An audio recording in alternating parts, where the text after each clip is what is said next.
সেলাইয়ের ভিডিওগুলো fast forward করে দিলে বুঝতে অসুবিধা হয়, অনেকে সেলাই শিখতেও পারে না। কিন্তু বর্তমানে মানুষের ধৈর্য এত কম যে বাধ্য হয়ে মাঝে মধ্যে সেলাইয়ের ভিডিওগুলো ফাস্ট ফরওয়ার্ড করে দিতে বাধ্য হই।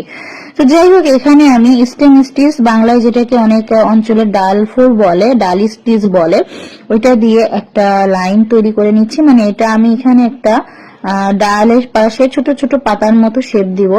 আর ডাল ফ্লোটা দেওয়ার পরে, মানে স্টেম স্টিচটা দেওয়ার পরে আমি পাতার যে স্টিচটা দিচ্ছি, এটা আপনারা লেজি ডেজি স্টিচ বা চেইন যে স্টিচ নামেই চেনেন না কেন। চেইন কখন বলা হয়? যখন আমরা সরল রেখা আকারে বা একটা লাইনে করি চেন চেন মতো, তখন কিন্তু এটা চেন বলা হয়। আর যখন এভাবে সিঙ্গেল সিঙ্গেল করি তখনই সেটাকে লেজি ডেজি বলে। মানে একটা, মানে সিস্টেমটা সেলাই করার, মানে সেলাইয়ের সিস্টেমটা কিন্তু একই।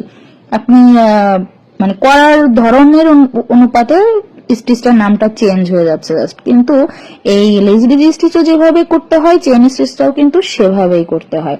তো এই দেখুন, আমি একটা সুন্দর ডাল তৈরি করে নিলাম। আপনাদের কাছে কেমন লেগেছে ভিডিওটি অবশ্যই জানাবেন।